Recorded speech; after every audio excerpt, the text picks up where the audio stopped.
Basically, you don't have to worry about character selection in Mario Party. Sure, it's very important for establishing your own personal character. Peach players are hyper-competitive, while Luigi players are simultaneously self-confident and self-deprecating, and Donkey Kong players are just good people in general. But if you take him from me, you will not know rest. My soul lingers on, and every moment of my restless purgatory will be devoted to your continued anguish.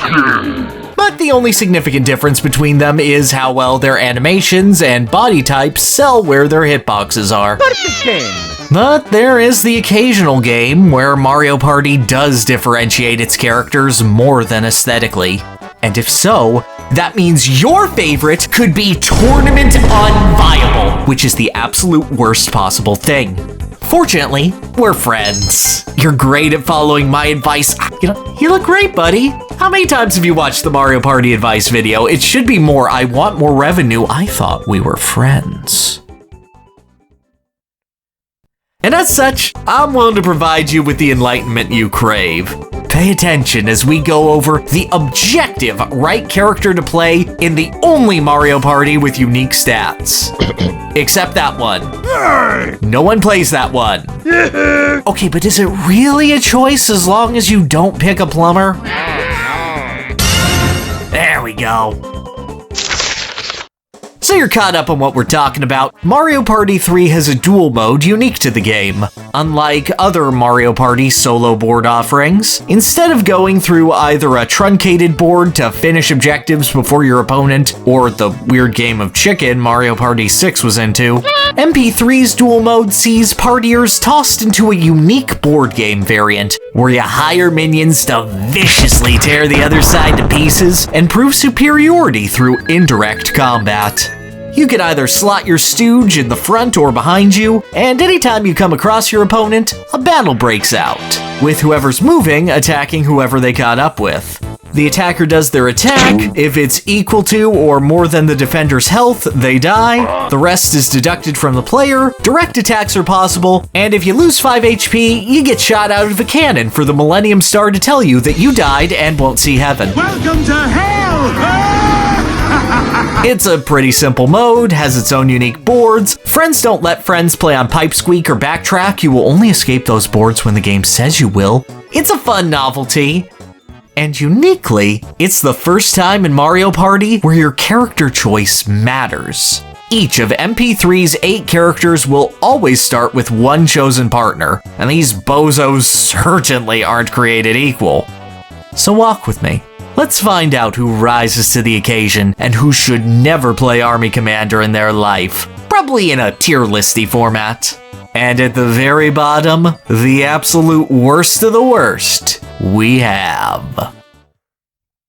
Wario! I think that every single character in this mode has an argument for being chosen.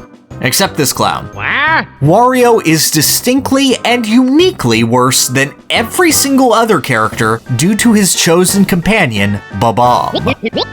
Now, looking at Bob-omb's stats, they're utterly miserable. 1 HP, 1 attack, and costing Wario 3 coins every single turn to keep on the field. Salaries are paid at the start of each player's turn, and if you don't have the coin to pay your workers, they'll vanish in an instant.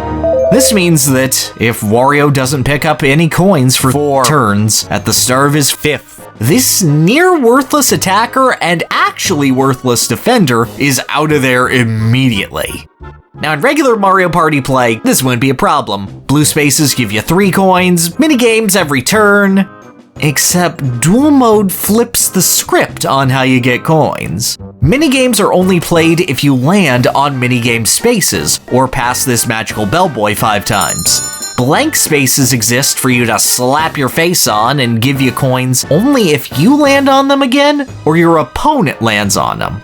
You get a 10 coin stipend every time you pass your start point, and you have a chance to get money if you land on either Game Guy or a happening space.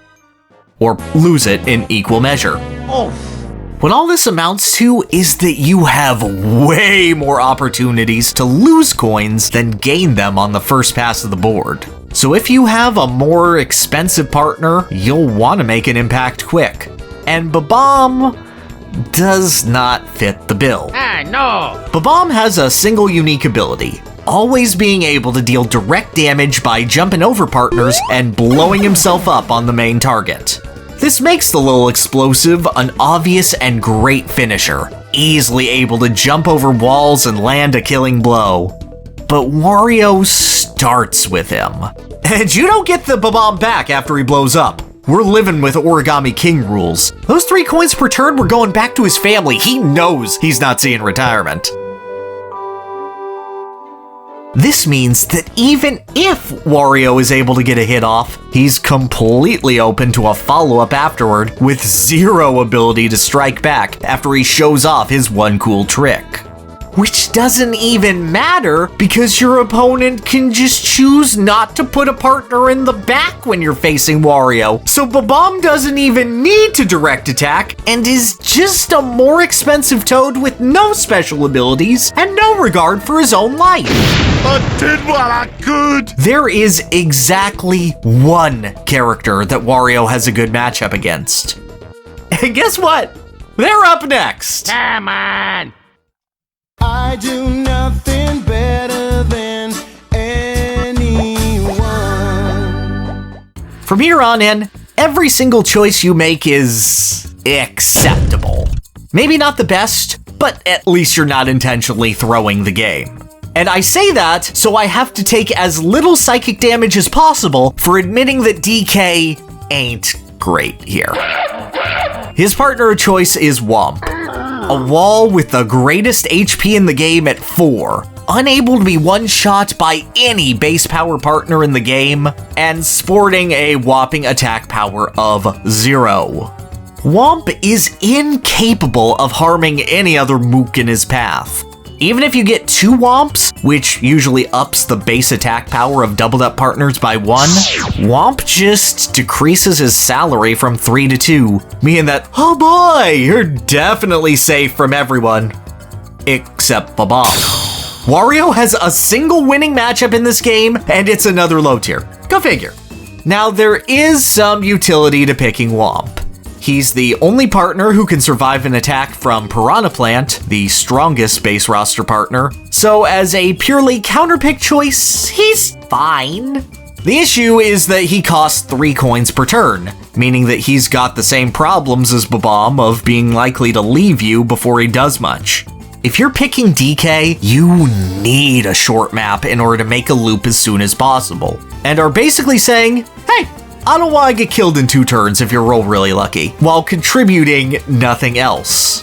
Which is fine, I guess. It's a strategy if you're confident in minigame wins, but it's anti-plant tech first and a practical win condition second. I'm sorry, buddy. At least you're not last.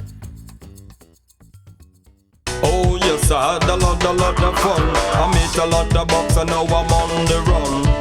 After a clear bottom 2, the rest of this list gets a little more murky. The next couple of characters are better than DK, but not by much, and their utility changes on a game-to-game basis. Daisy, ever the powerhouse, chooses to bring a gal whose mouth is a freaking gun to the fight, and is rewarded with all the power of Sniffit. Having 2 attack and 2 HP, Sniffit's a fantastically balanced body who is only brought down by the fact that she has a whopping salary of 5. If you don't hit an opponent or hit a minigame in the first 3 turns, Daisy is left abandoned by her own Secret Service in record time. Or, if you happen to be lucky, Sniffit has a special ability where, randomly at the start of your turn, before salaries are taken, she'll spit up 2 to 4 coins for you. In practice, this gives you an average of 4 turns to either use Sniffit or snag a minigame win, which is decent enough and puts Daisy just a little bit behind the 3 coin salaries when it comes to consistency. The problem then lies with, you're just not getting much of a return with Sniffit. She's essentially discounting her own salary in hopes of being a slightly more bulky Goomba or Boo. And in almost every situation, you're gonna be putting your 2 attack or more lackeys in the front, so that 2 HP is very rarely getting used. You have some utility in Blowhard, where the center of the map changes the order of your partners, leaving Sniffit as a constantly balanced choice, and the short length of that board gives you a more likely return on investment, but that base salary is always going to be an issue. Oh. This also makes power-up spaces especially deadly, as they double your partner's attack, health, and salary until you make it back to start. And as Sniffit's extra coin support doesn't double along with it, she's suddenly become a one-way ticket to bankruptcy. Aw, man. Sniffit's a fine choice, but she only really gets to shine in niche situations. And most of the time, there's just going to be someone out there to do her job better. Not bad, just outclassed and inconsistent. Why did you write this? Because I regularly commit massive tax fraud. Now, every Peach player is always the most infuriating person at the party. This is true of every single group, and it's never been disproven. So expecting her to dedicatedly come to end your life sounds par for the course. I'll take that. But Peach, interestingly, plays something more of a long con with her chosen partner, Toad. Toad's got the most basic stat spread across the board. Ones all around in attack, HP, and salary. This keeps the princess with a healthy supply of coins in pretty much every situation, barring her blowing all her money on gambling, but gets super nasty with Toad's secret power. Cheating on your taxes. Good choice. Anytime you land on an opponent's space, normally you've got to give them money, with the amount increasing higher and higher as the turns stack on, maximizing at a 10-coin swing. Not so with Toad, who will remind Peach that the highest percentile of citizens don't need to follow rules or spend money when everyone else is required to. I am the princess. This combined with Toad's low salary makes setting up an early economy a breeze. But there's your problem. You're setting up an early economy. For the first 5 turns of a game, character spaces take only 3 coins, with the number increasing by 2 or 3 every 5. And you have to land on a basic space anyway to turn it into a character space. The actual value Toad is saving you on the first few turns isn't quite as much as the utility of rushing your opponent and getting in early damage. The little cheater is way more important later on in a game, where you can double him up with a twin to make his attack mean something, or avoid the harshest of price tags. And while you could try to preserve your Toad to get to that point, honestly, there's nowhere really good to put him. You want a stronger attacker than Toad to be in the front, but you don't want to leave your money-saving monster in the rear where he's more vulnerable either. As a support to a high-salary attacker, Toad's fantastic, but you need that setup and that higher turn count first. Getting Toad out of the gate is very average and dull. I'm telling you, if you're Luigi, you're gonna turn into a Goomba! Luigi is a bit of an oddball. I think he's distinctly better than DK, Daisy, and Peach, but I think he's slightly worse than the other 3 options above him. Very much the gatekeeper to high tier. In spite of that, I think that Luigi has the unique distinction of being the best character for a story mode run of Mario Party 3. And it all comes down to his partner, Goomba. For whatever reason, Goomba's got some serious stank on him in Mario Party. While he's only got 1 hit point, his attack power of 2 and salary of also 2 are higher than you'd expect from Goomba's lowly reputation. That's enough to beat every starting partner outside of Womp in a single attack, and the overall low salary makes Goomba a fantastic choice to target power-up spaces with. There is a simplicity to Goomba that is unmatched by any other partner. You put him in the front, he kick, you're gonna get around the board to get another partner due to his low cost, landing on a power-up space and doubling salary isn't gonna screw you, and you're putting up a great deal of pressure on your opponent at all times. As far as pure consistency against CPUs goes, you aren't gonna get much better than Goomba. But he also has no versatility. Aww. You aren't thinking about your opponent's strategy with Goomba. You're just rolling dice and hitting him with the big foot kick. DK will slow you down. Anyone with a good attacker is just going to put their boy in front because defending against Goomba isn't worth it until they can roll for a big boy with more health. You're setting up a DPS race that usually favors you, but it's not the absolute most optimal strategy. It's just very simply good and reliable, like dating Luigi should be. I'll always be with you. Luigi like a dad. Before we get into the top 3, there are 4 partners that don't start with any character. They're not important in determining how valid your character is, and the only thing that objectively matters, Mario Party 3 Duel Mode viability. But let's give them a mini ranking right here, so that they can pretend that they matter. From worst to best, Thwomp!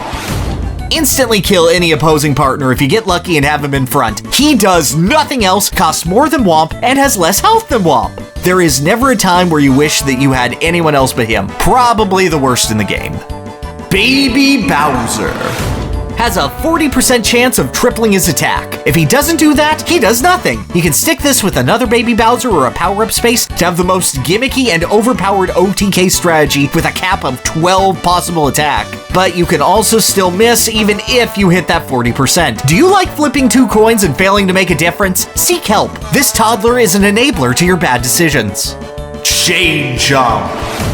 He hits all partners and enemies for 1 damage, a perfect counter to hyper offense. He also costs 6 coins per turn, meaning that even on the best of turns, he's probably going to outpace what you can make. Actually a death sentence for you if you get him too early. Decent late game presence, he's only a slight disappointment. Mr. Blizzard.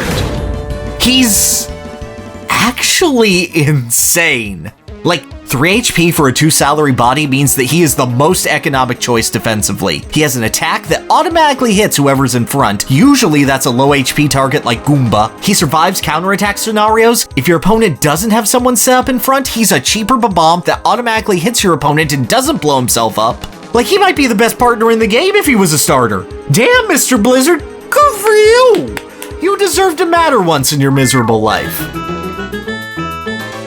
Let's get back to it. He who coops and runs away lives to coop another day. Now we're getting into the good stuff. The top 3 here are fascinating, as while there's a very distinct order to them, all 3 manage to keep the others in check and properly balance each other out. Mario might seem like an unassuming pick with his chosen partner, Koopa Troopa. Only 1 attack and 2 defense with no ability. But Koopa is the only partner other than Toad to come at an ultra cheap 1 salary. And that extra defense Koopa stocks on makes him the 2nd most flexible partner in the game. Koopa obviously has good defensive utility. Only a few partners exceed 2 attack, so he's defending Mario well, and Mario's barely losing anything to keep Koopa around. But Koopa is also the absolute best recipient of the power-up space out of all the starters, gaining Womp-level defenses and 2 attack for a minuscule 2 coins per turn. Double this up with 2 Koopas, and you're sitting at 4 attack, 4 defense, and only paying a combined 4 coins per turn.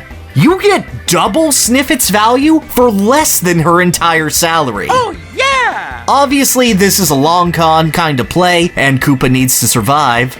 But Mario's got time. He's barely paying anything with his buddy, and if he wants to play aggressive or is on a smaller board, he can keep Koopa in the front at the start as he loops around, prepping for later usage. This kind of flexibility is especially valuable on Blowhard, as Koopa doesn't mind getting shuffled to the front or back. He'll fulfill his duty faithfully until the time is right.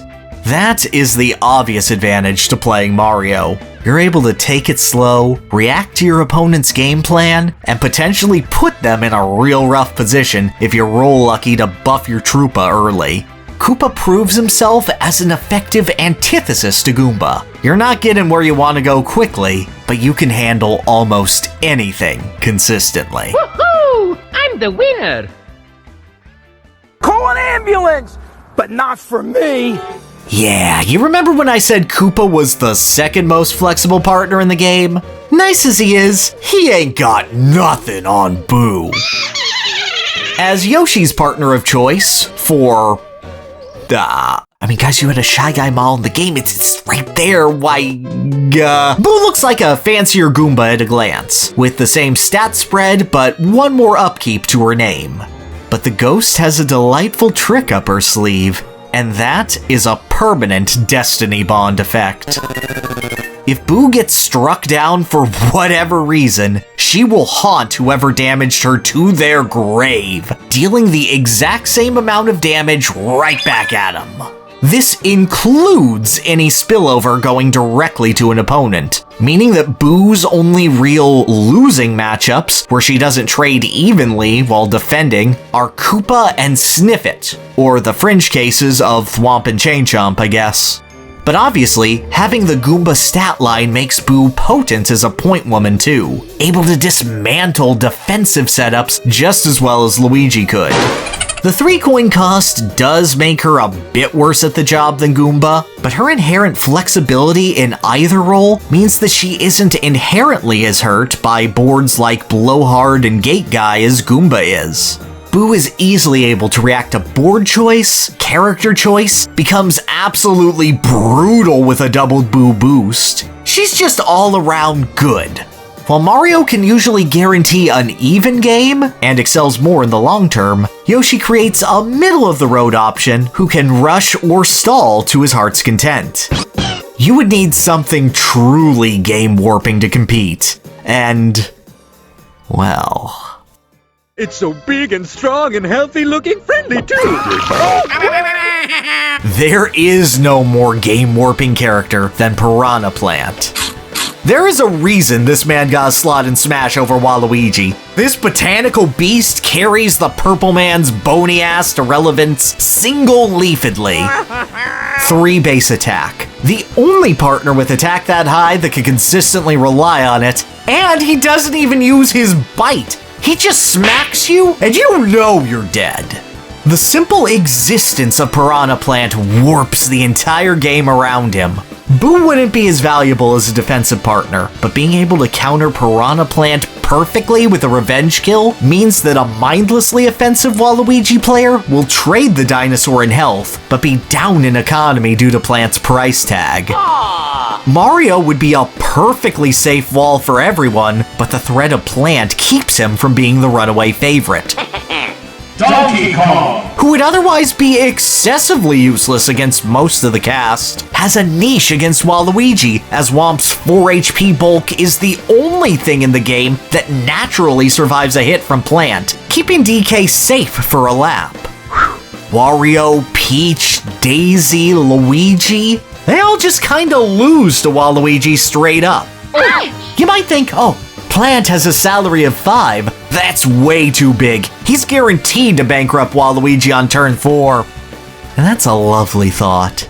Except Piranha Plant is so overtuned, he has a chance to find dice blocks, adding 1 to 3 spaces to any one of Waluigi's rolls, just because he feels like it. Positioning provides a massive advantage in Duel Mode. There are times where you'll want to target specific spaces and not want Plant's bonus, but those are few and far between compared to getting around the board faster. More spaces passed means more chances to circle around to start for 10 coins, which means more Plant time, which means more partners, which means more chances at the Lucky Roulette, which basically lets you pick which partner you want every 3rd time you pass go, and means more times you lap the board to attack your opponent. Plant is consistently good throughout the game, a no-brainer to add to a team, and he makes Waluigi a mid-risk, high-reward character right out of the gate. You could roll low and bankrupt early, you could land on a power-up space turn 1, but you probably won't. And a vast majority of the time, you're gonna do some major damage to your opponent and be in a major positional advantage. Worst case scenario, if you land a hit, is what? You lose Plant and you and Yoshi are both down 2 HP, or you're facing DK with a 1 HP Whomp? You mean like Luigi would do with the same position, just better? Waluigi doesn't have a guaranteed win against the cast. but in most cases, he's starting off faster, has more opportunities to make it around the board better, and just Piranha Plant is the best partner in the game at any point. It's not close. Waluigi wins. Hey, I'm a number one. Only time in his life. And so, at the end of the road, what does this mean? Who cares that Waluigi is the best character in an unbalanced Mario Party side mode that you'll play once and then decide it's not nearly as fun as the main board game? Because a lot of thought and care went into this ultimately failed and broken idea. We get a lot of cool interactions between Mario characters that would never even get a chance to shine. We get little bits of character established, like, why would Daisy team up with Sniffit? Does she know what a subcon is? Why would they make a Sniffit model just for Mario Party 3 when the only other Sniffit model on the system is in the police car and doesn't have feet? Who knows? Doesn't matter, they're part of her character now. As the Mario series and gaming as a whole grows bigger and bigger, as the push for more crossover-style games pushes the thought of a guy like Mr. Blizzard or Womp ever getting a spotlight again, I don't know. I appreciate cute experiments like this. I wonder if house rules or a few tweaks or a modding community or whatever could make something like this really special. I wonder what we can learn from this framework. Who can take these ideas and make them into the fun vision that the developers strove for? These are the kind of thoughts I had all the time as a kid, and are the place I'm led to now, reflecting on these cute little novelties. Duel Mode isn't a killer app for Mario Party 3 that makes it a standout title. It ain't the city trial of Mario Party, but it's got an identity. It gives its characters all little bits of personality, and where there's a difference in your character choice, there's a tier list that you can exploit. So you laugh at all your friends who pick Wario, you scoff at the Peach loyalists, you respect the bravery of every DK player for sticking to what is deeply ingrained in their soul, and you watch as Waluigi and Yoshi lead you to the promised land of winning a stupid board game every single time. That is the secret to Mario Party 3's Duel Mode. Yeah, Waluigi's the superstar.